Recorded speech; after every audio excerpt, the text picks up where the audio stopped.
उसका विचार आ गया तो वो क्या हो गया, पास। 23 आप में लायक तनाव।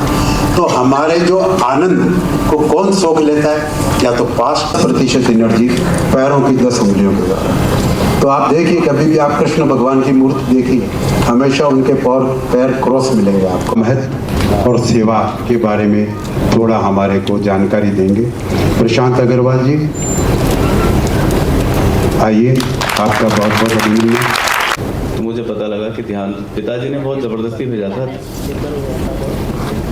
कि जीवन का आनंद लेना है तो वहाँ जाओ। देखिए, मैंने बचपन से यहाँ आने तक केवल एक ही चीज़ को फॉलो किया है, वो पिताजी के चरणों को, क्योंकि वो कहाँ जा रहे हैं और वो जाते थे किसी दुखी दर्दी के द्वार तक, और उनकी कार्य में उनका चलना फिरना, उठना बैठना, खाना पीना केवल इसीलिए होता था कि किसी के काम आ जाए। उनका जीवन स्वयं के लिए उन्होंने कभी नहीं जिया, औरों के लिए ही जीना उनका जीवन का उद्देश्य था। वही देख देख कर मैं बड़ा हुआ और मुझे लगा कि संसार में, विश्व में इससे श्रेष्ठ कार्य कोई नहीं है किसी के चेहरे पर आप मुस्कुराहट ला दें।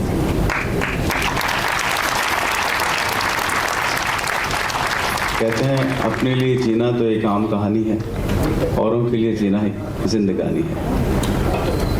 जो और माइंड सेवा संस्थान एक मुट्ठी आटे से शुरू हुई। इसके जो संस्थापक हैं कैलाश जी मानव जी, वो टेलीफोन डिपार्टमेंट में जूनियर अकाउंट्स ऑफिसर के तौर पर काम करते थे। उन्होंने एक पेशेंट को देखा सिविल हॉस्पिटल में, भोजन की थाली आने के बाद एक रोटी खाकर, एक सेकंड रुकना, एक रोटी खाकर 3 रोटी तकिए के नीचे रखने को। तो पिताजी ने पूछा कि आपको भूख नहीं है क्या? बोले भूख तो इतनी है, मैं 4 क्या 7-8 रोटी खा सकता हूँ, बहुत पतली है। लेकिन मेरे साथ में मेरे 2 बेटे और मेरे पिताजी और 2 भाई और पिताजी और आए हुए हैं। 4 लोग मिलकर हम इन 4 रोटी को खाते हैं। और भूख ज़्यादा लगती है तो पेट पर तौलिया बांध देते हैं, कपड़ा बांध देते हैं ताकि भूख न लगे। तो पिताजी ने सोचा कि पेशेंट की व्यवस्था तो कोई कर रहा है, लेकिन अटेंडेंट के भोजन की व्यवस्था यहाँ कोई नहीं कर रहा, तो क्यों ना मैं अटेंडेंट के भोजन की व्यवस्था करूँ। तो उन्होंने जो तेल के कनस्तर होते हैं, तेल के पीपे, वो कबाड़ी से लिए 20 डब्बे। उसके छोटे छेद था उसमें, तो बड़ा करने के लिए उसको ऊपर से काटा, उसको धोया, साफ किया और 20 घरों में रखा और माताओं बहनों से अपील की कि आप एक मुट्ठी आटा इसमें डालें उन लोगों के लिए जो भूखे सोने को मजबूर हैं। हमारी भारतीय संस्कृति है, पहले हम गाय की रोटी बनाते हैं, लास्ट में हम श्वान की रोटी बनाते हैं। तो क्यों ना हम एक मुट्ठी आटा उन लोगों के लिए डालें जो मांग नहीं सकते। फिर 20 घरों से पिताजी आटा लेके आते थे और आटा लेकर सुबह 5 बजे से 8 बजे तक हमारी माता जी, मेरी सिस्टर और वो स्वयं तीनों रोटी बनाते थे, सब्जी बनाते थे और उसे सिविल हॉस्पिटल में ले जाकर पेशेंट्स के अटेंडेंट को भोजन कराते थे। ये क्रम निरंतर चलता रहा, प्रतिदिन सुबह और शाम दोनों समय। तो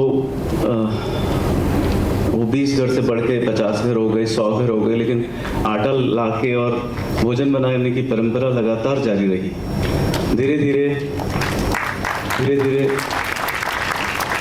कार्य बढ़ने लगा, लेकिन काम करने वाले 3 ही थे। आटा लाने वाले भी वही थे, भोजन बनाने वाले भी वही और वितरित करने वाले पिताजी। ये क्रम चलता रहा। तो एक बार मेरी सिस्टर रोती हुई आई कि पिताजी आप मुझे आगे से मत भेजिए, मेरे को अच्छा नहीं लगता आटा मांगने में। बोले क्या हुआ? कि वो एक माताजी ने मेरे को बहुत तेज डांट दिया और मेरे को डब्बा वापस दे दिया, आगे से मत आना यहाँ, और मेरे को ये मत भेजिए, ये काम मेरे को अच्छा नहीं लगता। तो पिताजी ने उसको गले से लगाकर कहा, मर जाऊं मांगू नहीं अपने तन के काज, परहित कारण मांगते मोहि नावे लाज। मुझे कोई शर्म नहीं है। उसे सेवा का महत्व बताया, उसे मांगने का महत्व बताया कि बेटा स्वयं के लिए मांगना तो मरने के बराबर, किसी और के लिए मांगना तो बहुत पुण्य का काम। तो फिर वो लगातार जारी रहा। फिर 87 में अकाल पड़ा, जिसमें लोग अपने जानवरों को मार के खाने लगे। राजस्थान में स्थितियाँ बड़ा खराब हो गई। लोगों की भूख की वजह से, प्यास की वजह से लोग मृत्यु के मुंह में जाने लगे। तो संस्थान ने गांवों में शिविर लगाने शुरू किए। शिविर में आपको आश्चर्य होगा सुनकर कि जो 17 साल का लड़का है वो कभी नहाया नहीं। जब गीले होते हैं, पानी ऊपर से गिरता है तभी गीले होते हैं। उनके सिर में एक गुच्छा है क्योंकि उसमें रेती भरी पड़ी है, बाल अलग अलग नहीं, और पूरे शरीर पर फोड़े फुंसी हैं। वो दिन भर कुचर कुचर के अपने शरीर का बेहाल कर रखा है उन्होंने, उन बच्चों ने, और तन पर वस्त्र नहीं है। ऐसी स्थिति में वहाँ जाकर बच्चों को नहलाना, उनके बाल काटना, उनके नाखून काटना, उनको मंजन कराना और उनको कपड़े पहनाना। और जो एनेमिक है उनको सोयाबीन का सत्तू, आटा और शक्कर मिला के हम सत्तू ले जाते थे। सोयाबीन का तेल, आटा और सत्तू मिला, क्योंकि उसमें पौष्टिकता बहुत होती है। तो एनीमिया से दूर करता है ये पौष्टिकता भरा पदार्थ, तो वो ले जाते थे। फिर बाबा जी ने देखा कि वहाँ गाँवों में मेडिसिन कहाँ से लाएंगे, उस समय मेडिसिन का पैसा लगता था, कपड़े नहीं, लोगों के पास कपड़े कहाँ से लाएंगे, मक्की जो वहाँ के खाने का है वो कहाँ से लाएंगे। तो उन्होंने कैमल कार्ट किराए पे ली, उसके ऊपर माइक लगाया और पूरे शहर में वो सुबह से रात तक चिल्लाते रहे, अपनी बच्ची पुरानी दवाइयाँ, अपने बच्चे पुराने कपड़े जो आपके पास घर में किसी काम के नहीं वो हमें दीजिए। तो सुबह से शाम तक वो कैमल कार्ट ओवरलोडेड होकर आती थी।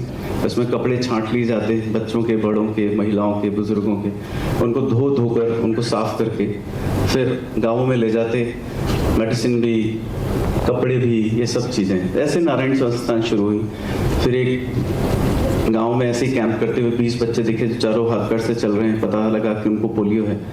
बॉम्बे ले जाकर उनका ऑपरेशन कराया। उन 20 बच्चों में से एक बच्चा 6 महीने बाद पिताजी को मिला सड़क पर कि बाबूजी मेरे पैर ठीक हो गए, मैं 100 रुपये कमाता हूँ रोज़ दूध बेचकर, मैं चारों हाथ पैर से चलता था। उन 20 बच्चों में एक बच्चा मैं था। तो पिताजी को बहुत अच्छा लगा। उन्होंने सोचा कि क्यों ना मैं एक हॉस्पिटल बना दूं। तो चैनराज जी, सावंतराज जी लोढ़ा साहब जो बॉम्बे के निवासी हैं, कांडेराव सादली के रहने वाले हैं, उन्होंने 70 लाख रुपए खर्च करके उत्तर भारत का प्रथम हॉस्पिटल बनाया उदयपुर में। आज परमात्मा की कृपा से 1100 बेड का अस्पताल है और 4.5 लाख बच्चे ऑपरेट हो चुके हैं, अपने पैरों पर चल रहे हैं। मैं आपसे प्रार्थना करूंगा, ये डॉक्यूमेंट्री दिखाना चाहता हूँ संस्थान के बारे में, आपको ज़्यादा विदित हो। और उसके साथ ही प्रार्थना है आपसे कि एक बार आप उदयपुर पधारें, अपने आँखों से संस्थान को देखें और फील करें सेवा को। जैसा महेश जी अग्रवाल साहब ने कहा कि ध्यान से आनंद स्वयं को प्राप्त होता है, लेकिन हम सेवा से औरों को आनंद बांट सकते हैं। तो वही हमें करता है। तो एक सुखी गृहस्थ परिवार की जिम्मेदारी उसके कंधे पर आती है। तो वो पिता के ऊपर पहले बर्डन था, अब पिता का सहारा बनता है। एक बदलाव आता है उसकी लाइफ में कि वो भार नहीं होकर वो भार उठाने की क्षमता विकसित कर लेता है। तो ये कार्य होता है। अब नारायण सेवा पूरे भारत के हर शहर में प्रति रविवार को शिविर करता है, जिसमें जो दुर्घटना से ग्रस्त व्यक्ति अंग विहीन हो चुके हैं उनको हम पैर और हाथ लगाते हैं। और वो पैर और हाथ ऐसे होते हैं, जनरली मल्टीनेशनल कंपनीज उसका चार्जेस 1 लाख रुपीस से 2 लाख रुपीस चार्ज करती है और वो पैसे वाले ही खरीद पाते हैं। लेकिन उन लिम्स को, आधुनिक लिम्स को खरीदने के लिए आपके पास पैसे चाहिए, लेकिन गरीब लोगों के पास पैसे नहीं होते। तो वो HDP पाइप का जो पैर पहनते हैं वो इतना हेवी होता है कि जिसको पहन लें लेकिन चलना मुश्किल होता है और उसमें घर्षण से बहुत सारे वुंड हो जाते हैं, घाव हो जाते हैं। तो हम लोग ये नारायण लिम्ब बनाते हैं और नारायण लिम्ब बनाने से क्या असर आता है वो मैं आपको दिखाना चाहूँगा। एक बच्चा है, नाम है हर्षिल, दोनों पैर चले गए हैं और वो नारायण लिम्ब। तो वो बहुत सारे ऐसे बच्चे हैं जो दुर्घटना से, एक्सीडेंट हो गया या तो ट्रेन दुर्घटना से या फिर रोड एक्सीडेंट से, और फिर वो अपने हाथ पैर खो चुके हैं। एक बच्चा ऐसा था जिसके दोनों पैर चले गए और एक हाथ चला गया। और वो छोटा सा बच्चा स्कूल जा रहा था और वो RCC जो खंबे होते हैं विद्युत के, उन पे हाथ लगाता हुआ जा रहा था और नीचे पानी था। एक खंबे पर उसका ऐसे हाथ लगा कि वो 11 kV लाइन थी और किसी तरीके से उसकी जान बच गई। उसको बचाने के लिए उसके माताजी आए, उसके पिताजी आए, तो पिताजी की डेथ हो गई और उसके दूसरे भाई की भी दोनों पैर चले गए। तो काफ़ी दर्द भरी स्थिति है। आप कभी देखेंगे ना वहाँ आके तो आपको अलग दुनिया दिखेगी। तो मैं हर्षिल, एक लड़का है जिस जीवन में क्या अंतर आया वो लेंस पहनने के बाद, वो एक छोटा सा एक वीडियो देखिएगा। आप अपने बच्चों के साथ, कोई दादा दादी बैठे हैं तो अपने बेटे, बहू और उनके बच्चे अर्थात आपके पोते पोतियों के साथ संस्थान पधारें, 2-4 दिन वहाँ रहें, अपने हाथों से सेवा करें और वो फील करें वो एक अलग दुनिया। हमें परमात्मा ने समृद्ध बनाया है तो हमारा कर्तव्य बनता है हम किसी की मदद करें। वस्तुतः हम किसी और की मदद नहीं करते, हमारे ही कल के सुखद भविष्य का हम निर्माण करते हैं। इसलिए हम स्वयं को और सुखी बनाने के लिए किसी और की मदद ज़रूर करें। एक बिटिया है छोटी सी, रोड एक्सीडेंट में उसका एक पैर कट गया और उसके फादर की डेथ हो गई और उसके मदर का हाथ भी चला गया। बहुत छोटी सी बिटिया, उसके जीवन में क्या अंतर आया। मैं ज़्यादा समय आपका इसलिए नहीं लेना चाहता कि आप आए हैं ध्यान से आनंद उत्सव की और कार्यक्रम में, और वही एक हमारा मुख्य उद्देश्य है। लेकिन हम कैसे और उस आनंद को औरों के साथ बांट सकते हैं, उसी क्षण में उसी श्रृंखला में मेरा एक छोटा सा प्रेजेंटेशन है ये। तो मैं चाहूँगा पलक का एक छोटा सा वीडियो आप दिखाइए। पुनः प्रार्थना आपसे ये है, आप में से कौन कौन नारायण सेवस्थान आ चुके हैं? अच्छा, आप आ चुके हैं, धन्यवाद। और आप कौन कौन आना चाहेंगे? बहुत धन्यवाद। तो हम आपका बेसब्री से इंतज़ार करेंगे।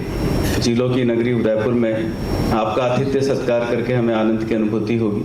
वहाँ रहने, भोजन, ट्रांसपोर्टेशन की सारी व्यवस्थाएं उपलब्ध है। केवल आप हमें सूचना दे दीजिए और पुनः वहाँ अवश्य पधारिए।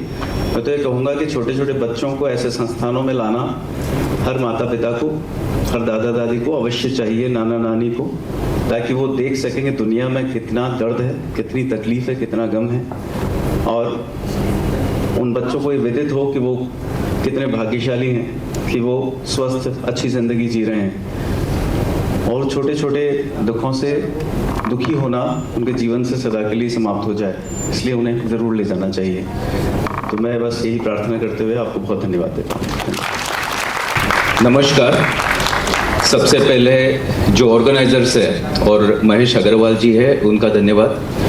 आज हम लोग वो चीज़ करने जा रहे हैं, अगर आप तैयार हो तो ही। क्या आप सब तैयार हो? हम लोग ज्ञान की जो गहराई है उसे पाने की कोशिश करेंगे, और यहाँ पे एक एक्सपेरिमेंट कर रहे हैं हम लोग। डायनामिक मेडिटेशन के जो 5 स्टेजेस है उसको थोड़ा मॉडिफाई किया है, और जो 4th स्टेज है वहाँ पे हम लोग प्योर फ्रीक्वेंसीज जो डीएनए की है, ब्रेन की है, जहाँ आपको कहीं ना कहीं पे तो आउट ऑफ बॉडी एक्सपीरियंसेस हो सकते हैं। टाइम कम है, लेकिन यहाँ पे जो लोग हैं वो ध्यान मूर्ति है। कहीं ना कहीं पे आप अगर यहाँ पे हो तो आप में वो कैपेसिटी है कि आप इसका आनंद ज़रूर ले सकते हो। एक ही प्रॉमिस लगेगा कि जो भी स्टेजेस है, यहाँ पे जगह कम है, शायद आप आपके जगह पे खड़े हो सकते हो जब आपको कहा जाएगा, या तो आप जहाँ बैठे हो सिर्फ इंटेंशन है, आपको गाइडेंस दिया जाएगा हमें कैसा करना है। We have approximately 40 minutes with us, और ये जो ध्यान का महाकुंभ हो रहा है यहाँ पे, जो ध्यान की महफिल हो रही है, उसको और डीपर ले जाने के लिए हम लोग शुरुआत करेंगे dynamic meditation plus precise sound frequencies. लेकिन उसके पहले मैं आपको कुछ चीज़ें दिखाना चाहूँगा।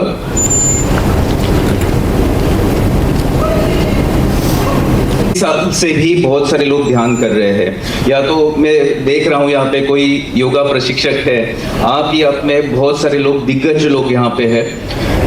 हम अनंत ऊर्जा है, जिस चीज से स्टार डस्ट बनता है, ऑक्सीजन हो, फॉस्फोरस हो, हेलियम, हाइड्रोजन, वही कण हमारे शरीर में है।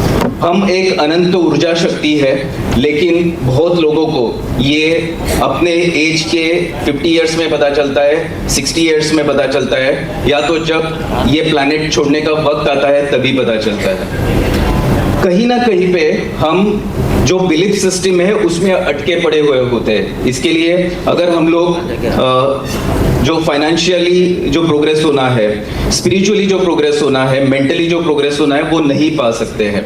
और आज हम लोग प्रयास करेंगे कहीं ना कहीं पे ये जो बिलीफ सिस्टम है जो हमें रोक रही है खुद की अनंत ऊर्जा को महसूस करने की, वो सब बिलीफ सिस्टम हम लोग आज निकालेंगे। See, we are made up of 7 octillion atoms. 7 octillions is 7 पे 27 zeros. और हर एक का एक कॉन्शियसनेस होता है, हर एक का एक अवेयरनेस होता है, हर एक की एक एनर्जी होती है। We are not only this flash. और उसके बाद भी जो हमारी ऊर्जा शक्ति होती है वो बहुत अनंत होती है। जैसे एक साधारण व्यक्ति लो तो उसका जो ऊर्जा शक्ति रहेगा वो 2 फीट रहेगा, 3 फीट रहेगा या 6 फीट रहेगा। आपको पता है कि गौतम बुद्ध का जो ओरा था वो कितना था? रफली अगर एक साधारण इंसान का 3 फुट हो सकता है, 6 फुट हो सकता है। Any idea? 300 kilometres, yes. और अगर हम लोग उसी ऊर्जा शक्ति से बने हुए हैं, सिर्फ हमें वो एहसास नहीं है, तो ध्यान के माध्यम से हम हमारी जो ओरा है, जो इलेक्ट्रोमैग्नेटिक फील्ड है, उसको बढ़ा सकते हैं।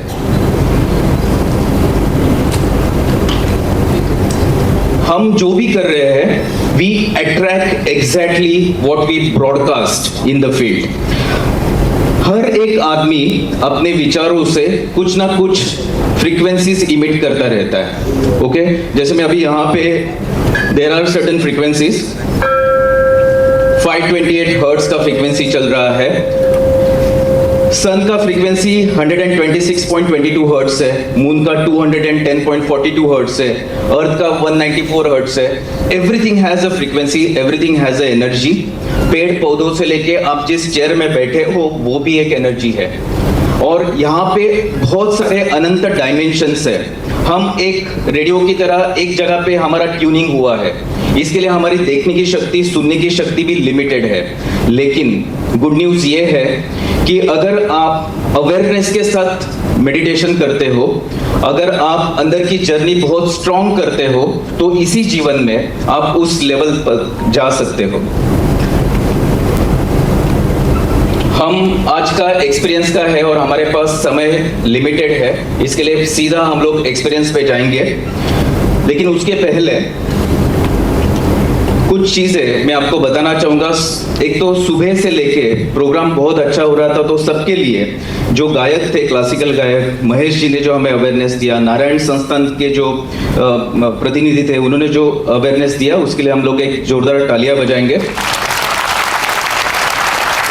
और खुद के लिए भी, क्योंकि अभी जो प्रोग्राम हो रहा है उसमें आप सबका this is not the program from this side, हम सब लोग ये ऊर्जा शक्ति को, कलेक्टिव कॉन्शियसनेस को बढ़ाने वाले हैं। जितने भी लोग यहाँ पे मौजूद हो, हम लोग एक दूसरे के लिए ब्लेसिंग्स देंगे कि यहाँ जितने भी लोग मौजूद हो, उनकी ओरा में, उनके बिलीव्स में, उनके माइंड में, उनके बॉडी में अगर कुछ ऐसी चीज़ें हो जो 10 साल पहले हुई हो या 100 साल पहले हुई हो या पिछले जन्म कुछ हुआ हो, तो वो भी निकल जाए।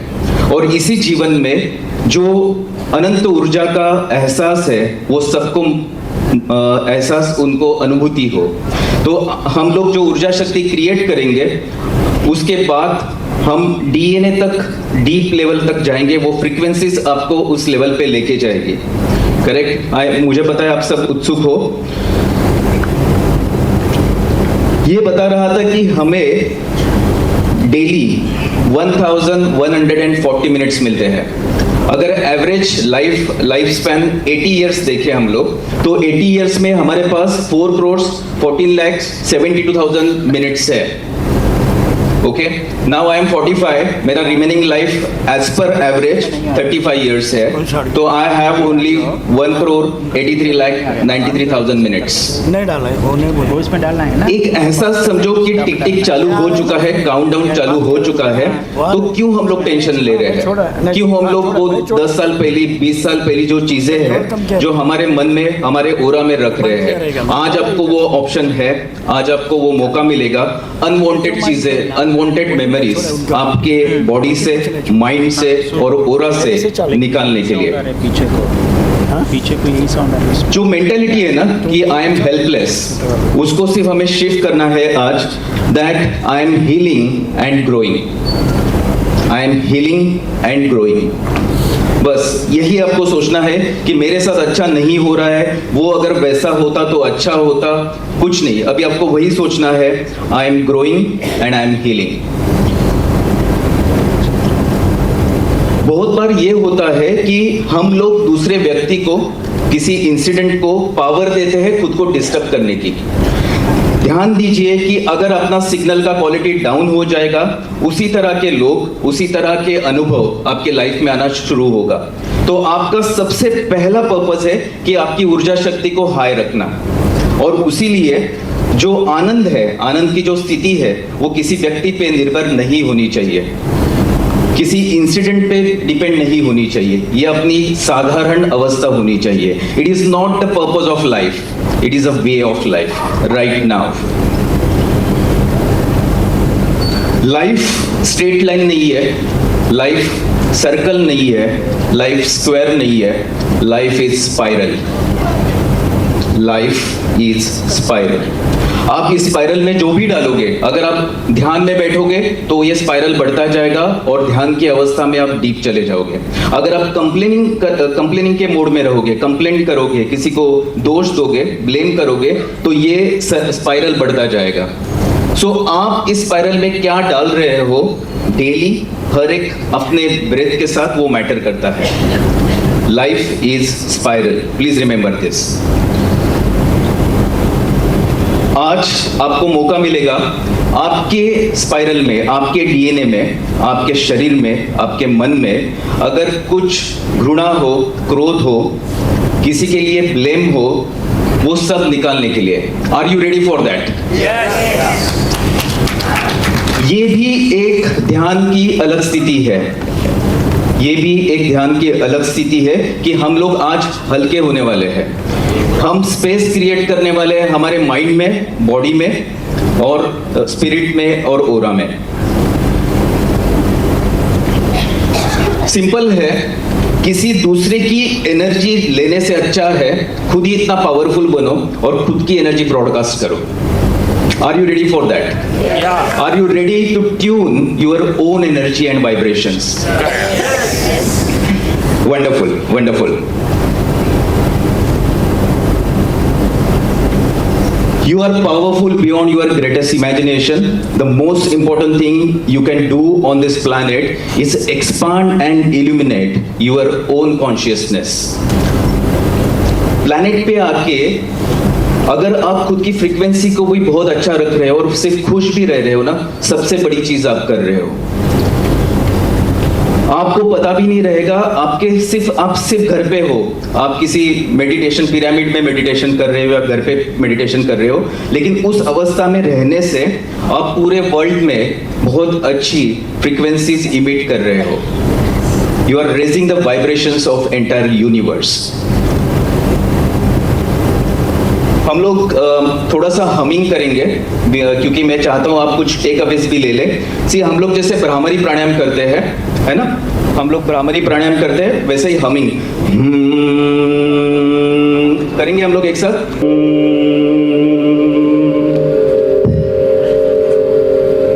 दांतों के बीच में थोड़ा अंतर रखना है, लिप्स को बंद करना है, and you need to do the humming.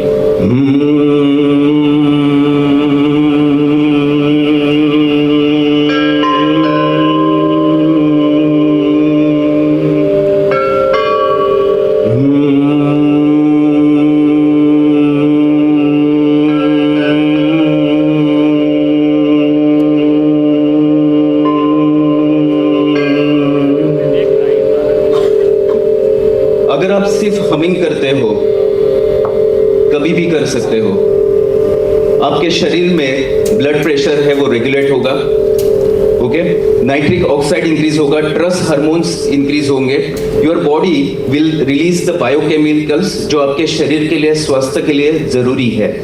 सिर्फ हमिंग।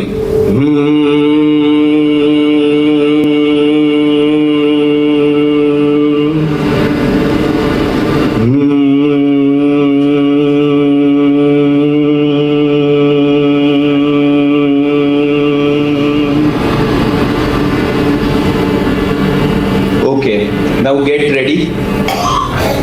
आप में से जो लोग जगह पे खड़े हो सकते हो, मैं आपको पहले स्टेजेस एक्सप्लेन करूंगा। बहुत सारे लोगों को डायनामिक मेडिटेशन पता रहेगा जो ओशो जी ने फाउंड किया था, और उसका पर्पस ये था कि जो अनवांटेड बिलीफ्स, धारणाएं हैं वो निकल जाए और आप पूरी तरह से अलर्ट रहे, कॉन्शियस रहे कि जैसे ये शरीर किसी दूसरे का हो, आपको साक्षी भाव से ये क्रियाएं करनी है।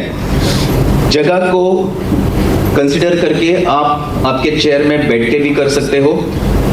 2-3 कंडीशन है। अगर हम लोग ट्रेकिंग पे जाते हैं, क्या हम लोग इमीडिएटली टॉप पे जाते हैं? हमें शुरुआत करनी पड़ती है, कहीं पे पत्थर रहेंगे, गड्ढे रहेंगे, सब कुछ रहेगा। इनिशियल 3 स्टेजेस जरूरी है वो पीक का एहसास लेने के लिए, क्योंकि वो 4 स्टेज पे ही मैं फ्रीक्वेंसीज प्ले करूंगा। ये फ्रीक्वेंसीज प्रिसाइज फ्रीक्वेंसीज है जो आपके डीएनए को भी अच्छी तरह से ट्यून कर सकती है, कैलिब्रेट कर सकती है। So please take this opportunity. हम लोग कोशिश करेंगे कि जितना भी टाइम है हम लोग बहुत अच्छी तरह से उसको फील करें। जरूरी है पहले 3 स्टेजेस आपको पूरी अच्छी तरह से करने हैं। आप आंखें बंद, पूरी सेशन में आपको आंखें बंद रखने हैं। फर्स्ट स्टेज केओटिक ब्रीदिंग रहेगा।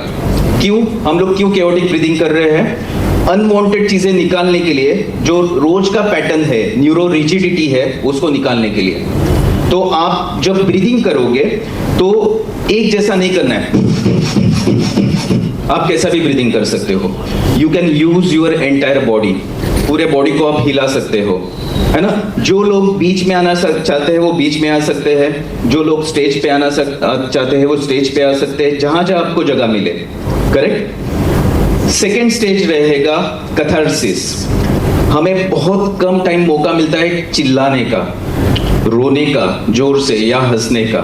This is the time, this is the opportunity. बहुत सारे लोगों को तो लाइफ में बहुत कम बार ये अपॉर्चुनिटी मिलती है। Take the benefit of this time. और अगर आपको जो भी रिलीज करना हो, you can use this time. हम लोग क्या कर रहे हैं, नॉर्मली हर एक स्टेज 10 मिनट का होता है, हम लोग सिर्फ 5 मिनट का करेंगे। करेक्ट, लेकिन बहुत अच्छी तरह से करेंगे। Are you with me? Wonderful. हम लोग सिर्फ 5-5 मिनट करेंगे। सो फर्स्ट क्या है, केओटिक ब्रीदिंग। उल्टा पुल्टा, उल्टा सीधा, विदाउट एनी रिदम आपको ब्रीदिंग करना है। इरेगुलरली, इरेगुलर, कुछ भी पैटर्न नहीं होना चाहिए। इमीडिएटली अगर आपको लग रहा है सेम तरह से ब्रीदिंग कर रहे हो, चेंज इट। खुद के हाथ पैर हिला दो, because what we are doing, we are releasing the stuck emotions from our mind and body. Okay, so first stage clear है सबके लिए? हाथ ऊपर कर सकते हो? वंडरफुल। सेकेंड स्टेज रहेगा कैथारसिस। या तो आपको चिल्लाना हो, रोना हो, हंसना हो, कोई भी पशु पक्षी की आवाज निकालनी हो, this is the time you use this. Third stage is हू। Can you bring that drum? So हू में क्या करना है, दोनों हाथ ऊपर रख के आपको सिर्फ जगह पे you need to just jump. This is a grounding. Wonderful. हू हू हू हू हू। Okay, so that will be the grounding stage. Everything has some pattern. इसके पीछे बहुत ही साइंटिफिक रीजंस है और हम लोग वो भी करेंगे। हु के बाद जो स्टेज आएगा that is complete freeze, and यही टाइम है I will play the frequencies. Okay, यहाँ पे ये प्रिसाइज फ्रीक्वेंसीज प्ले की जाएगी एंड विद द एंट्रेनमेंट ये फ्रीक्वेंसीज आपके बॉडी में लोड होगी एंड यू विल, जहां भी आपको जरूरत है, your system will get upgraded. It is essential कि आप फर्स्ट 3 स्टेजेस प्रॉपरली करो। उसके बाद रहेगा सेल्फ लव।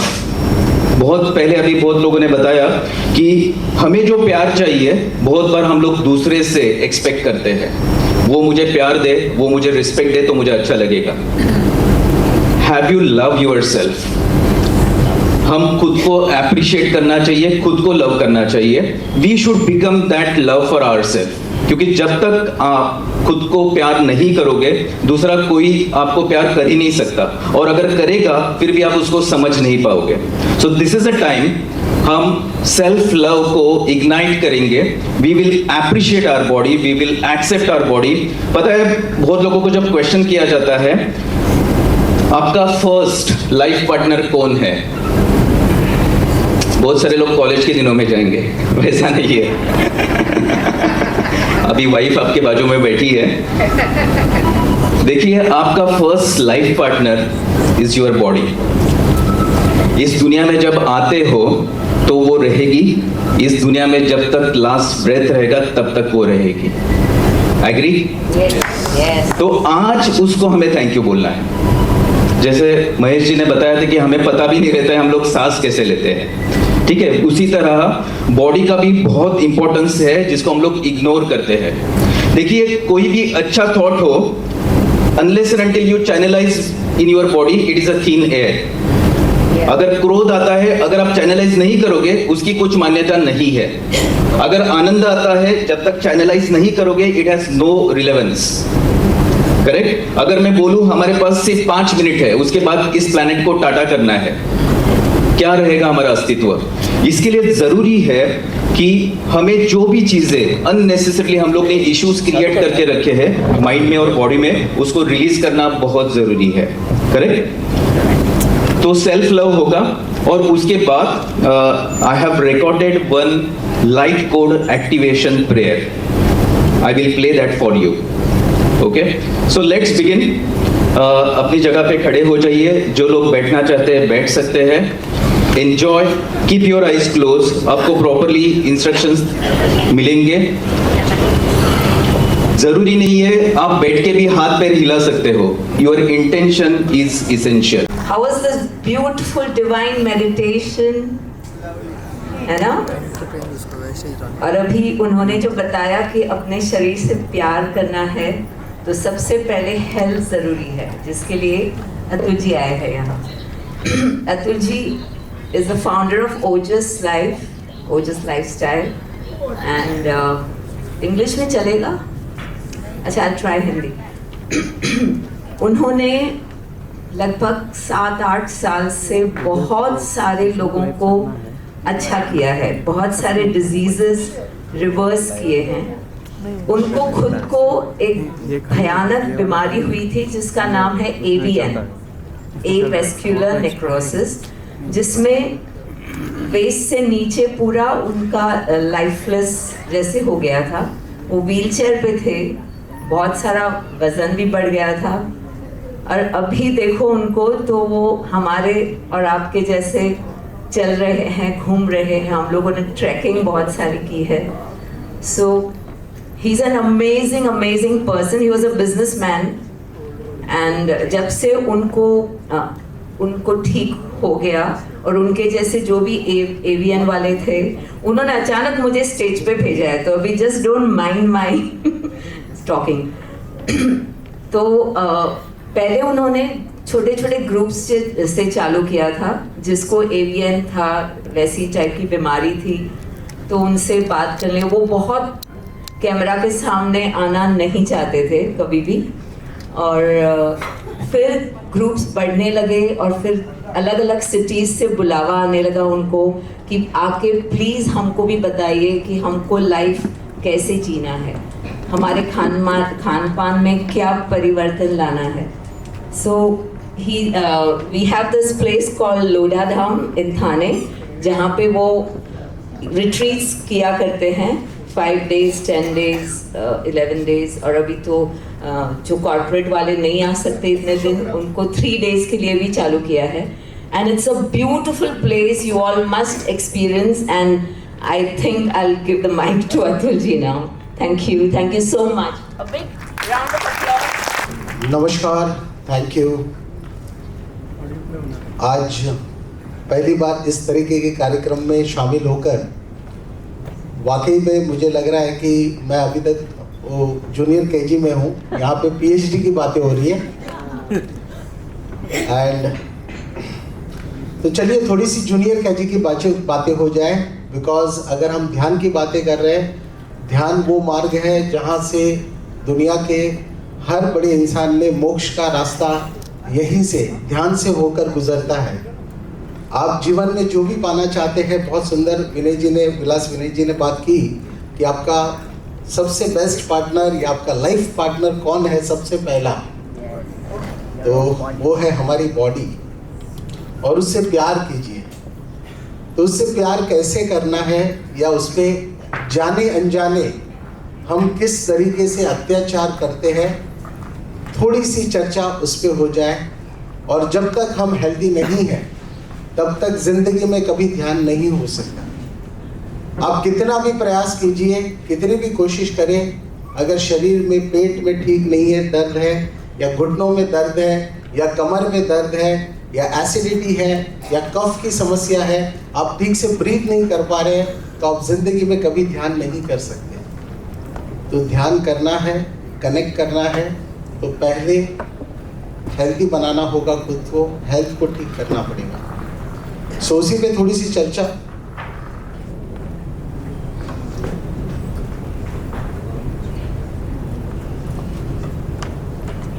कुछ बातें ऐसी शेयर करता हूं जो आज तक जिंदगी में, शायद आपकी जिंदगी के 50 साल हो गए हो, 60 साल हो गए हो, 70 साल हो गए हो, आज तक आपको किसी ने शायद ना बताई हो।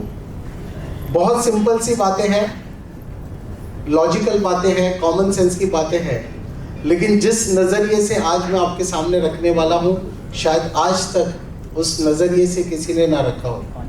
और ये 10-15 मिनट की मेरी बातें आपके जीवन में बदलाव लाएगी, ये मुझे पूरा यकीन है, क्योंकि आज तक के मेरे जितने सेमिनार हुए हैं, हर जगह पे लोगों के जीवन में ट्रांसफॉर्मेशन आया है।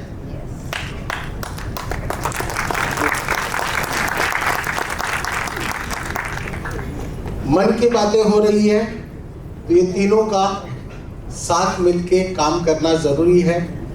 हेल्दी रहने के लिए लाइफ में बैलेंस होना ज़रूरी है, तो तीनों चीज़ों का हेल्दी होना ज़रूरी है।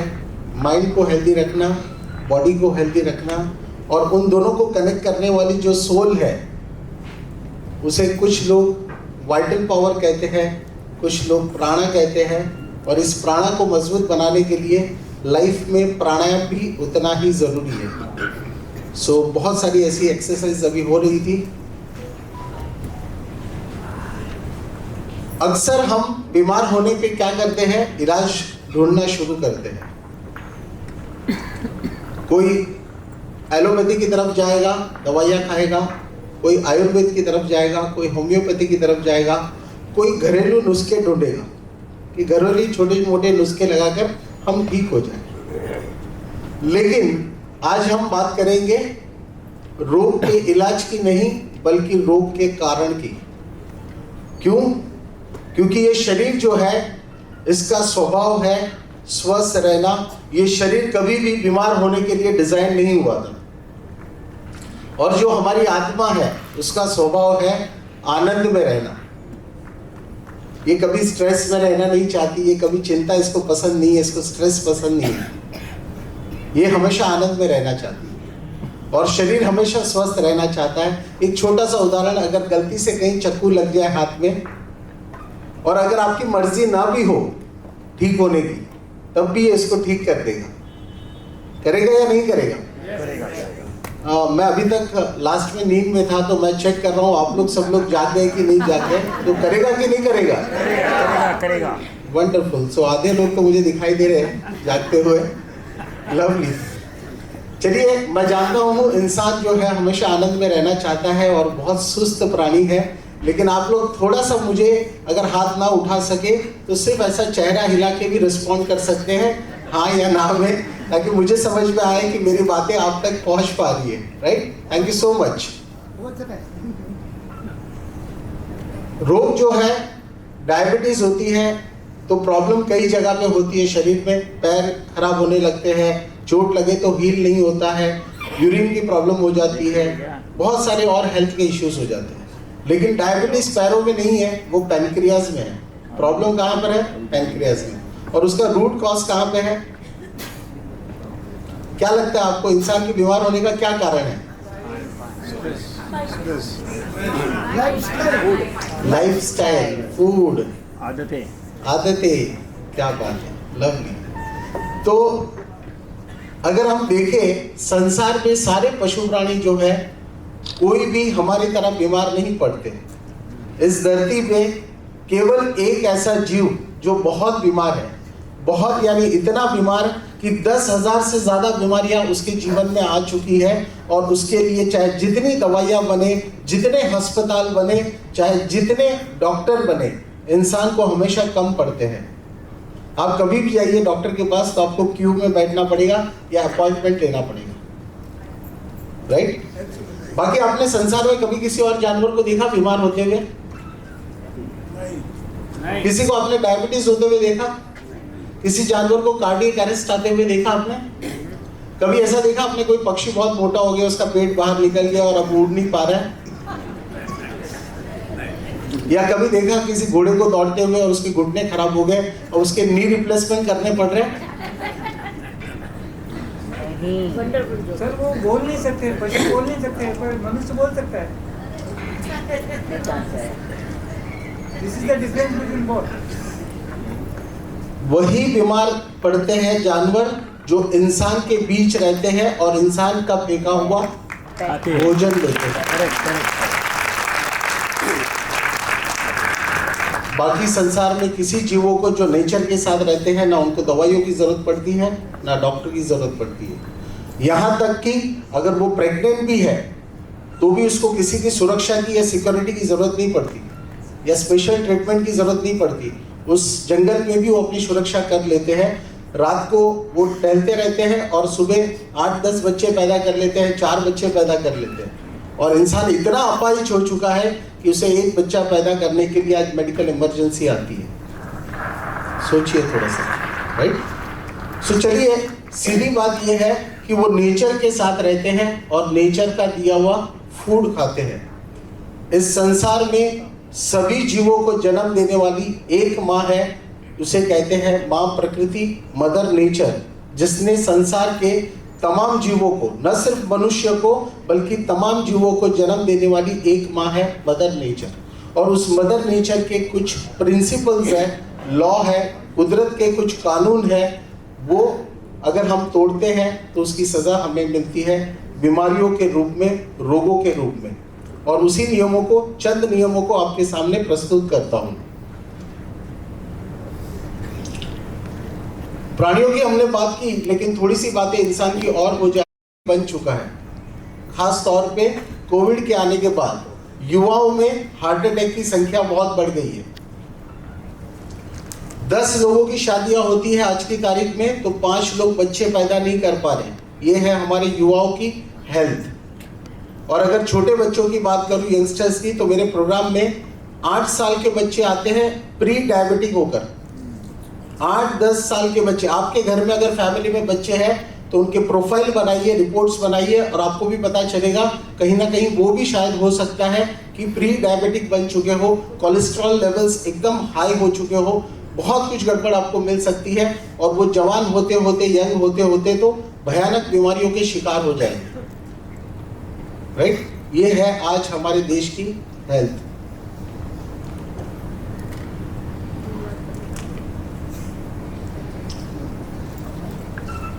ये स्टेटमेंट है, और ये स्टेटमेंट दिया हुआ है उस इंसान ने जिसने एलोपैथी को जन्म दिया, जिस इंसान ने दवाइयां बनाई, इंजेक्शन बनाए, जिसे फादर ऑफ एलोपैथी कहते हैं, उस इंसान ने ये स्टेटमेंट दिया है, let your food be your medicine. आपका भोजन भी आपकी औषधि है।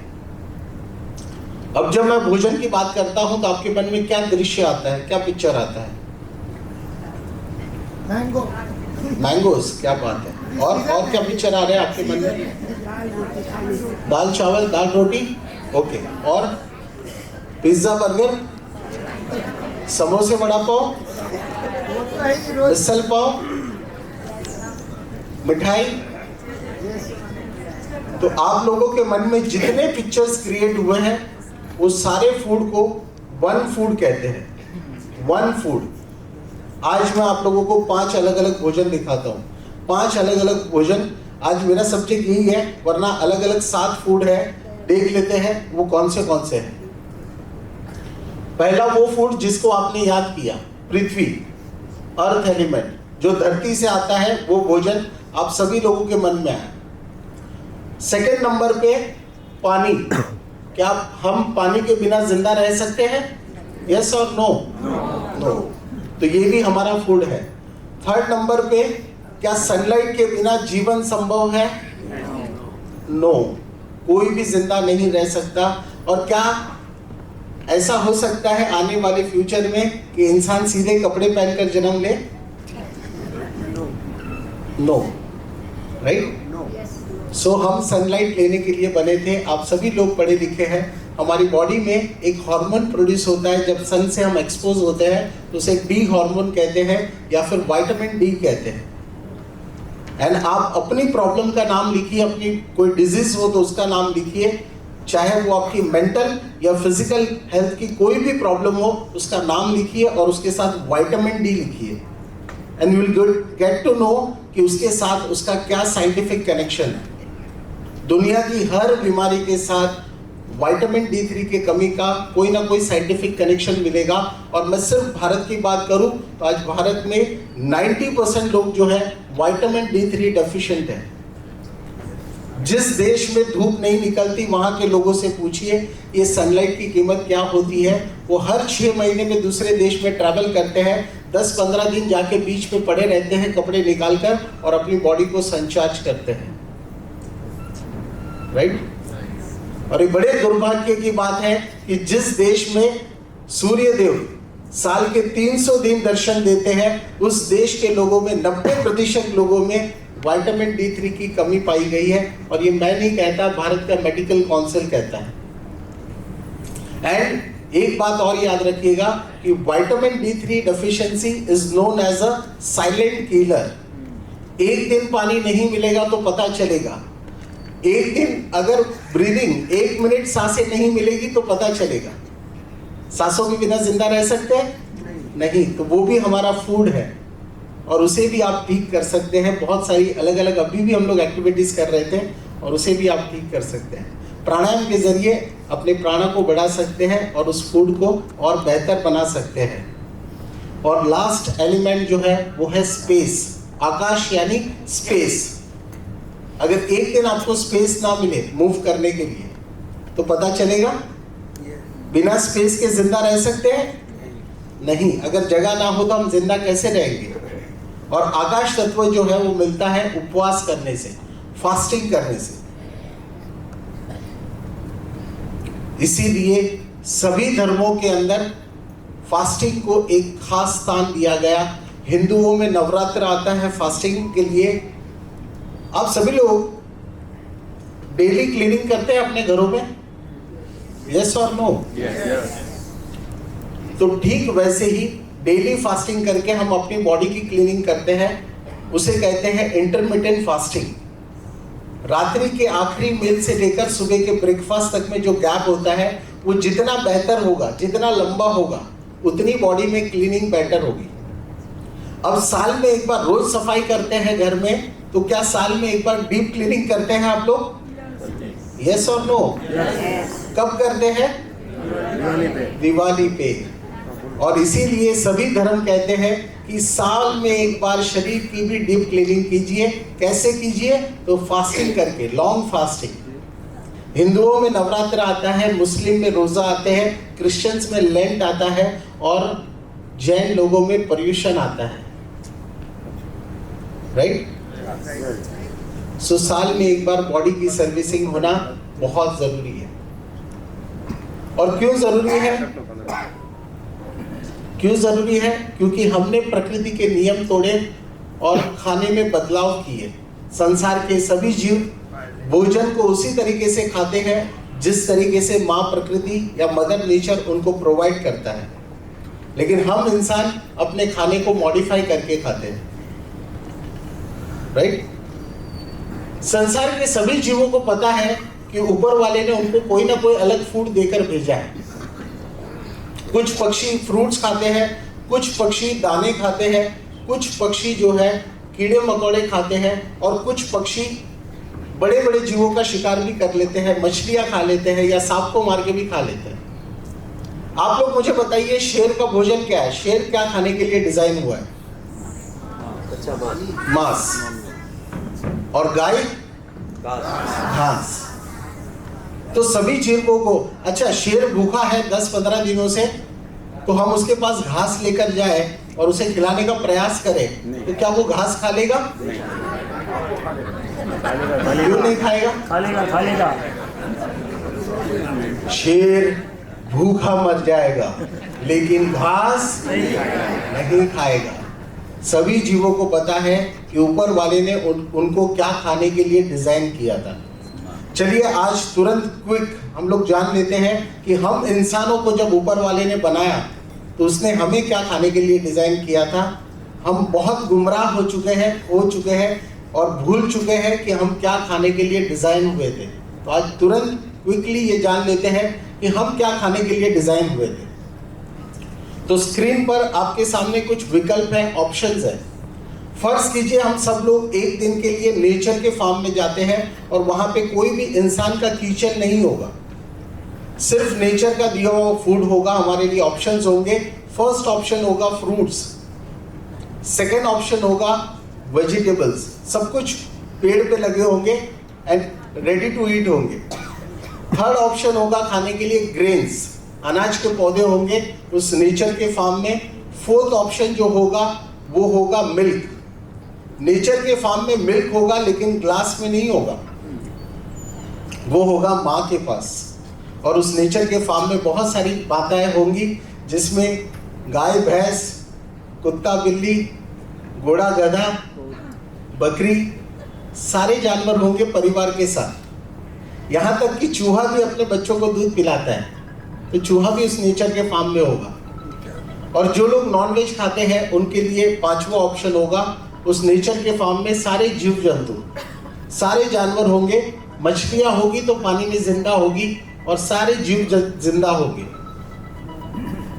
आप लोग मुझे बताइए, सुबह से दोपहर तक में अगर आपको वहां पे इस नेचर के फार्म में भूख लगती है तो आगे आपके सामने जो ऑप्शन है उसमें से कौन सी चीज है जिसको देखकर आप सभी लोगों के मुंह में पानी आ सकता है या आएगा?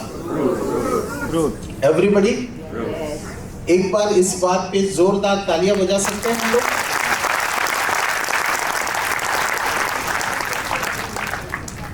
आप लोगों ने जो जवाब दिया उसका मतलब आप लोग समझ पा रहे हैं? आपने क्या कहा उसका मतलब? देखिए, संसार के सभी जीवों को पता है कि क्या देखकर उनके मुंह में पानी आता है। और जिंदगी के शायद 40-50 साल बाद या 60 साल बाद आज आप लोगों ने भी जान लिया कि इंसान को क्या देखकर मुंह में पानी आता है।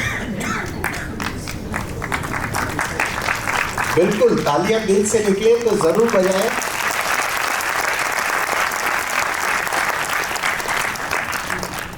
मेरी कोई भी बात अगर आपके दिल तक पहुंचती है और अंदर से वाओ ये फील आता है, आप तालियां बजा सकते हैं, राइट? एक लेक्चर सुन रहा था लास्ट ईयर, 1 घंटे 2 घंटे तक भाई साहब ने भाषण दिया था सिर्फ ताली बजाने के फायदे बताने के लिए। सो मैं आप लोगों को बता दूं कि ताली बजाने के फायदे मेरे से ज्यादा आपको होंगे।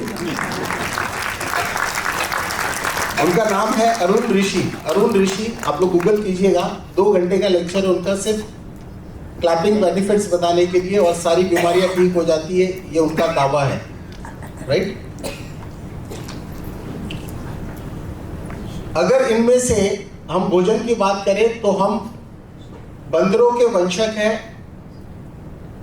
हमारे पूर्वज बंदर थे और हम फ्रूट्स खाने के लिए डिजाइन हुए थे।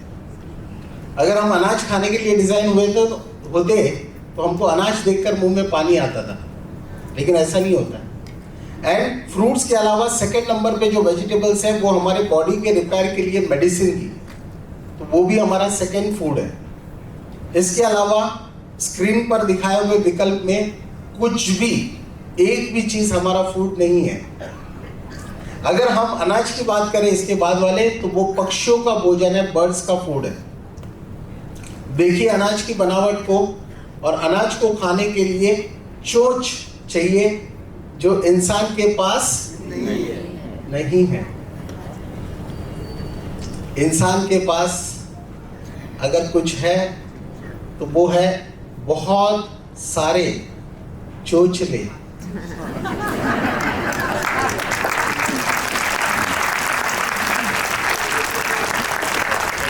मुंबई शहर में रहकर भीड़ भाड़ में हाय होय भाग दौड़ में रह के फिर ध्यान करते हैं तो बहुत अच्छा लगता है। और लोग जो ध्यान मुद्रा में है, एक ही काम में है, वो बैग पकड़ के एडवेंचर के लिए निकल जाते हैं, पहाड़ों से कूदने के लिए या रिवर राफ्टिंग करने के लिए। उनको शांति पसंद नहीं आती। जिनके शांति है वो एडवेंचर करने जाएंगे, जो एडवेंचर कर रहे हैं वो शांति के लिए आ जाएंगे, राइट। सो इंसान ने न सिर्फ दूसरे जीवों का खाना चुराया, बल्कि दूसरे जीवों को काट कर अपनी थाली में परोस दिया। लेकिन सच्चाई ये है कि हम फ्रूट्स और वेजिटेबल्स खाने के लिए डिजाइन हुए थे। फूड की जब बात कर रहे हैं तो एक बार स्क्रीन पर इस सच्चाई को भी देख लीजिए, जो शायद आज तक आपको किसी ने ना बताई हो। बहुत लॉजिक की और कॉमन सेंस की बात है कि एक बार जो आग पे चढ़ गया वो मर गया, और एक बार जो मर गया वो किसी और को जीवन नहीं दे सकता। मेरी बात पे भरोसा ना हो किसी को, चल क्या बोल रहा है आज का बच्चा, कहाँ से हमारे सामने आके बात कर रहा है, हमने पूरी जिंदगी निकाल दी। देखिए मन है ना, वैसा कुछ ना कुछ अनुमान लगाते रहता है। हमारी जिंदगी निकल गई खाते खाते, या हमारे पूर्वजों की जिंदगी निकल गई यही खाते खाते। लेकिन ये बात भी सच है कि ट्रेडिशनल फूड को पचाने की थोड़ी सी बॉडी को आदत हो गई थी, लेकिन आजकल के जो फैंसी फूड है उसको पचाने के लिए अब तक बॉडी कैपेबल नहीं हुई है। और पहले के लोग जब दिन में 3 बार खाना खाते थे, अनाज खाते थे, तो उनके जीवन में एक बड़ी चीज थी और वो था परिश्रम। संसार के आज भी तमाम जीवों को देख लीजिए, पहले वो परिश्रम करते हैं और फिर उनको खाना मिलता है, और जैसे ही खाना खाते हैं वो रेस्ट करते हैं, आराम करते हैं। हमने उल्टा कर दिया, परिश्रम तो है नहीं, खाना मिलता है, खाना खाने के बाद हम परिश्रम करने की कोशिश करते हैं, जो हो नहीं सकता। खाना खाने के बाद बॉडी को रेस्ट चाहिए। संसार के सारे जीव ऐसा ही करते हैं, और हमारे पूर्वज भी ऐसा ही करते थे, खाना खाने के बाद रेस्ट करते थे, राइट।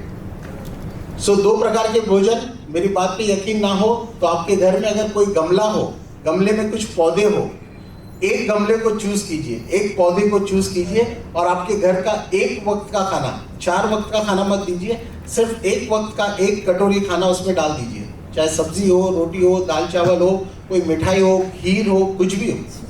एक टाइम का खाना 1 हफ्ते इसको खिलाइए, और हफ्ते 15 दिन में आप देखना उसमें सड़न होगी, फंगस होगा और उसके रूट्स में जाएगा, और 15-20 दिनों में वो पौधा आपको क्या दिखाई देगा? मरा हुआ दिखाई देगा। इससे क्या सबक मिलता है बताइए ना। एक गमले को हमने, एक पौधे को चूज किया और वो डेड हो गया खाना डालने से, तो इससे क्या मतलब बनता है?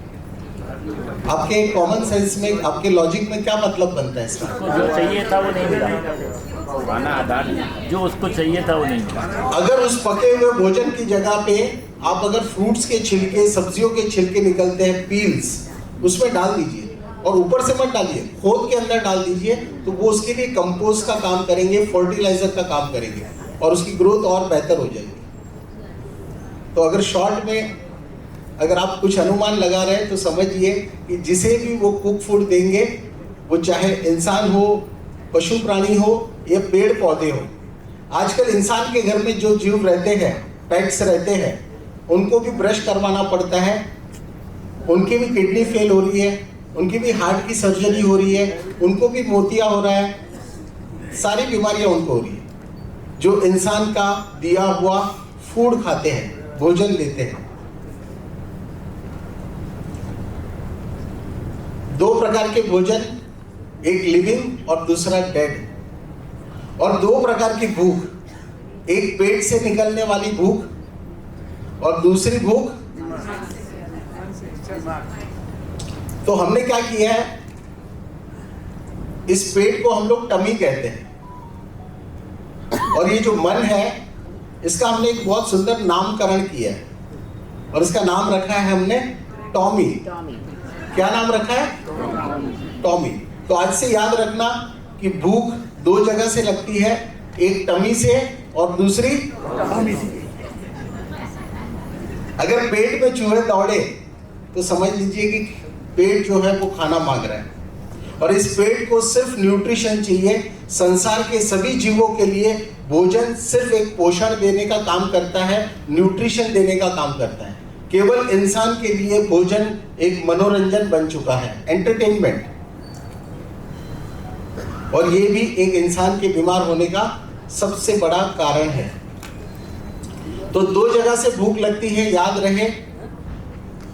और जो खाना पेट को पसंद है, जो खाना टमी को पसंद है, वो खाना टॉमी को पसंद नहीं है, और जो खाना टॉमी को पसंद है वो खाना टमी को पसंद नहीं है। तो कल से क्या करेंगे आप लोग बताइए? मिक्स करेंगे, टमी को देंगे। लवली। मैं इस बात को भली भांति जानता हूँ कि इतना इंसान इतना शरीफ तो नहीं है। तो क्या करना है, टमी को जो है वो न्यूट्रिशन देना है। लाइफ में बैलेंस बहुत इंपॉर्टेंट है, और टॉमी को भी हैप्पी रखना है, लेकिन उसे सिर्फ ट्रेडिशनल फूड देना है, जो हमारे एंसेस्टर्स, जो हमारा कल्चरल फूड था, ट्रेडिशनल फूड था। जो भी मिलेट्स खाते थे, वो सारी चीजें जो ट्रेडिशनली आप खाते थे, वो फूड जो अगर आप देंगे तो उसे एसिमुलेट कर देगा, राइट। लेकिन बाहर का भोजन जो है सिर्फ मजबूरी में खाए, वरना कभी मत खाइए। आज इंसान का दुर्भाग्य देखिए, एक वो समय था जब इंसान घर से बाहर निकलता था तो उसे घर जैसा खाना चाहिए रहता था, और इसीलिए भोजनशालाएं बनती थी। और आज हम उस युग में हैं जहाँ पे स्विगी और जोमेटो चलते हैं। समझ पा रहे बात को? और लोग घर पे खाना भी बनाते हैं। अगर रेसिपीज चेक करते हैं तो उसमें लिखते हैं रेस्टोरेंट स्टाइल पनीर चिल्ली कैसे बनाए घर पे, राइट। तो रेस्टोरेंट वाला खाना आज इंसान को घर बैठे बैठे खाना है। ये इंसान का बड़ा दुर्भाग्य है। अपने ट्रेडिशनल फूड को मत छोड़िए, राइट। एक लास्ट चैप्टर और उसमें थोड़ी सी चर्चा। लास्ट में ये भी बता दूंगा कि दिनचर्या हमारा कैसा होना चाहिए, ताकि आप लोग कल से ही कुछ बदलाव कर सके या आज से ही शुरुआत कर सके। दो प्रकार के मिल्क होते हैं, एक एनिमल से आने वाला। यहाँ पे बाय द वे मैं जानना चाहूंगा कि हमारी ऑडियंस में ऐसे कितने लोग हैं जो वेजिटेरियन हैं? एक मिनट, कंफ्यूजन है। नॉन वेज खाने वाले कितने लोग हैं? ओके, सो ऑलमोस्ट 80% ऑडियंस जो है वो वेजिटेरियन है, और 20% जो है वो नॉन वेज भी खाती है। कोई बात नहीं। सो दो प्रकार के फूड, एक प्लांट से आने वाला फूड और एक एनिमल से आने वाला फूड। दो प्रकार के मिल्क भी होते हैं, एक मिल्क जो एनिमल से आता है और एक मिल्क जो प्लांट से आता है। अगर आपको पता ना हो तो आप लोग थोड़ा सा गूगल कर लीजिए। सीड से, नट से सारे दूध बन जाते हैं, दही बन जाता है, छाछ बन जाती है, पनीर, चीज, सब कुछ बनता है प्लांट बेस्ड। तो दो प्रकार के मिल्क होते हैं। जो लोग एनिमल फूड खाते हैं, जिसको कहते हैं नॉन वेजिटेरियन, यानी मांसाहार, जो मांसाहार करते हैं वो मांस खाते हैं, और मांस एनिमल से आता है। जो शाकाहार करते हैं वो शाक खाते हैं, और शाक कहाँ से आता है? प्लांट से। और तीसरे नंबर पे है मिल्क, वो कहाँ से आता है? एनिमल से, है ना। So think about it. और जो इंसान एनिमल से आने वाला मिल्क ज्यादा मात्रा में कंज्यूम करता है, जो इंसान एनिमल से आने वाला मिल्क ज्यादा क्वांटिटी में कंज्यूम करता है, उसे कफ की समस्या हो सकती है या ओबेसिटी की प्रॉब्लम हो सकती है। अगर आपका वजन 15-20 किलो सामान्य इंसान से ज्यादा है तो इसके पीछे बड़ा कारण है एनिमल फूड।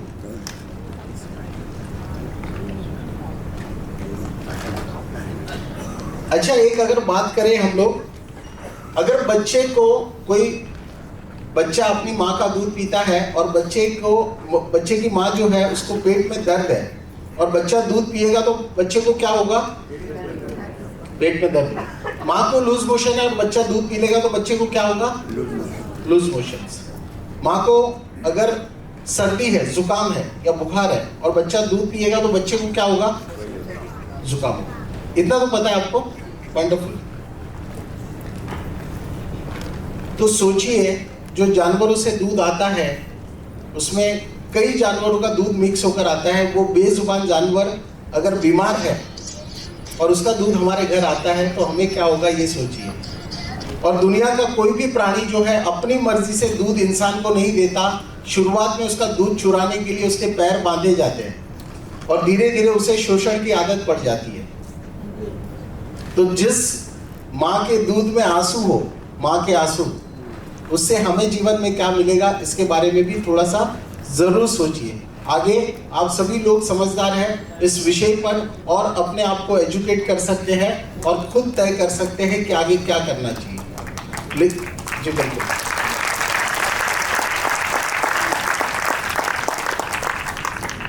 आप सोचिए ना, कभी कभी ये जो प्राणी है, कभी ये गाना गाती होगी। आपने वो गाना सुना है क्या? तूने मेरा दूध पिया है, तू बिल्कुल मैं नहीं गा रहा हूँ, वो जो वहां पर स्क्रीन पर है वो। 2 प्रकार के मिल्क, एक एनिमल मिल्क और एक प्लांट बेस्ड मिल्क, इसके बारे में थोड़ा सा स्टडी कीजिए। इस पिक्चर में नीचे की तरफ एक पिक्चर है एक पढ़े लिखे इंसान का और ऊपर की तरफ पिक्चर है एक अनपढ़ बच्चे का। आप लोग बताइए, आपको इसमें से नेचुरल क्या लग रहा है? नेचुरल पिक्चर ऊपर या नीचे? ऐसा कोई इंसान यहाँ पर है जिन्हें नीचे का पिक्चर नेचुरल नजर आता हो? कोई भी नहीं। वंडरफुल। एक बार जोरदार तालियां होनी चाहिए आप लोगों के लिए।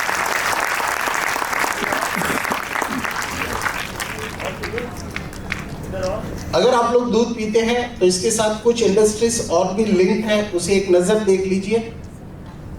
ये इंसान ने अपनी जरूरत के लिए ये सारे जानवरों को प्रोड्यूस किया है आर्टिफिशियल इंसेमिनेशन से। ये नेचुरल आबादी नहीं है। गाय या भैंस की जो तादाद है ये नेचुरल नहीं है, इंसान ने अपने जरूरत के लिए प्रोड्यूस की है। एक बार उसे पैदा करने के बाद उसका मिल्क निकाला जाता है और मिल्क देना बंद कर दे तो वो स्लॉटर हाउस पहुंच जाती है। और इसीलिए आज भारत जो है विश्व का नंबर 1 मीट एक्सपोर्टर बन चुका है। तो अगर आप दूध खरीदते हैं तो थोड़ा सा इस बात पे भी ध्यान देना कि आपका कंट्रीब्यूशन ये सारी चीज़ों में भी हो रहा है, राइट। सो हम कर्मा की बात कर रहे हैं, ध्यान की बातें कर रहे हैं। So please think about it. आगे आप खुद समझदार हैं और अपने आप को और ज़्यादा एजुकेट करके आप फैसला कर सकते हैं। You all must be aware, आप लोग सबको पता होगा वीगन कम्युनिटी, एवरीबडी, ओके। सो आज की डेट में दुनिया की सबसे फास्टेस्ट ग्रोइंग, सबसे बड़ी कम्युनिटी बनने वाली अगर कोई कम्युनिटी है तो वो है वीगन कम्युनिटी। वीगन यानी जो लोग दुनिया में हेल्थ कॉन्शियस हो जाते हैं। मैंने ये देखा है कि जो इंसान हेल्थ कॉन्शियस हो जाता है वो सभी लोग वीगन बन जाते हैं। वीगन बनने का सीधा मतलब है कि एनिमल से आने वाला किसी भी प्रकार का भोजन नहीं लेना, सिर्फ प्लांट बेस्ड भोजन लेना। चाहे वो दूध हो तो वो भी प्लांट बेस्ड होगा। So please think about it. मैंने यहाँ पे कुछ हमारे देश के सेलिब्रिटीज के पिक्चर्स आपके सामने डिस्प्ले की है। आप गूगल करेंगे तो आपको बहुत लंबी लिस्ट मिलेगी।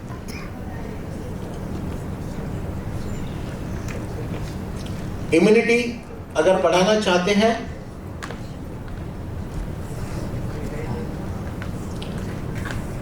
इम्यूनिटी बढ़ाने के लिए सनलाइट लेना बहुत इंपॉर्टेंट है। इस पर मैं ऑलरेडी चर्चा कर चुका हूं और समय की मर्यादा है, सो हम थोड़ा सा आगे बढ़ाते हैं। ये इमारत आपको दिखाई दे रही है स्क्रीन पर, ये 120 साल जीने के लिए बनी थी। लेकिन 120 साल जिएगी कि नहीं ये किस बात पे निर्भर करता है, उसे देख लीजिए तुरंत। सबसे पहले है क्वालिटी ऑफ फूड। क्वालिटी से ज़्यादा इम्पॉर्टेंट है क्वांटिटी ऑफ फूड, और क्वांटिटी से ज़्यादा इम्पॉर्टेंट है व्हाई टू फिल बेली, क्यों खाए। बिना भूख के कभी खाना मत खाइए।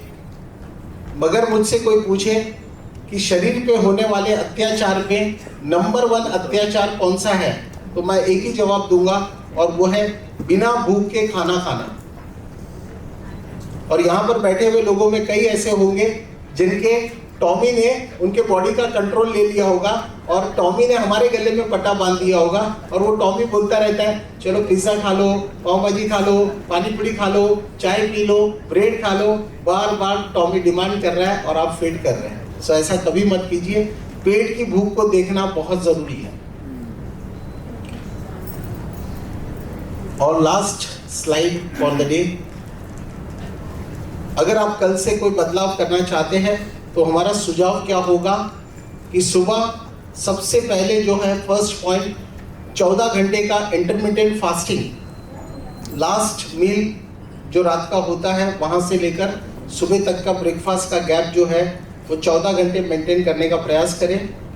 सेकंड जो है वो सुबह का ब्रेकफास्ट जो है, नाश्ता जो है वो फ्रूट्स होना चाहिए, और पेट भर के राजा की तरह फ्रूट्स खाइए। दिन की शुरुआत उस चीज से कीजिए जिसको भगवान ने हमें खाने के लिए बनाया था, कम से कम शुरुआत उससे कीजिए। इंसान बाय डिफॉल्ट सब कुछ जानता है। कोई इंसान बीमार हो उससे मिलने जाए तो हम लोग क्या कैरी करके जाएंगे? तो बाय डिफॉल्ट इंसान को सब पता है। और मैं यही कहना चाहता हूं कि अगर रोज सुबह आप लोग ब्रेकफास्ट में फ्रूट्स खाएंगे तो घर में जल्दी से कोई भी बीमार नहीं पड़ेगा। कम से कम एक बार वो खाइए जिसे भगवान ने हमें खाने के लिए बनाया था। बाकी दिन भर जो खाना है खाइए। और दुनिया में कहीं पर भी खाना खाने जाएंगे आप, होटल में या शादी में या किसी के घर, तो सबसे पहले क्या परोसा जाता है आपको? सैलेड, है ना। सो यही मैं सुझाव दूंगा कि खाना खाने से पहले एक कटोरी सैलेड जरूर खाएं, और वो कम से कम 250 ग्राम सैलेड्स होने चाहिए, यानी कम से कम 3 टमाटर खाना जरूरी है। और उसके बाद आप अपना सामान्य ट्रेडिशनल फूड एंजॉय कर सकते हैं। चलिए, मेरा ये सेमिनार, ये लिंक ऑनलाइन YouTube चैनल पे भी अवेलेबल है। आज का छोटा सा टेड टॉक था, आगे लंबा टॉक सुनने के लिए YouTube ओपन कर सकते हैं। और ओजस का अपना वेलनेस रिसोर्ट भी है। हम मुंबई में लोडा बिल्डर्स के फाउंडेशन के साथ जुड़े हैं, और अपना वेलनेस रिसोर्ट है जो थाने में है, उसके बारे में भी आप गूगल कर सकते हैं, ओजस वेलनेस रिसोर्ट करके। सो बहुत सारे प्रोग्राम्स होते हैं।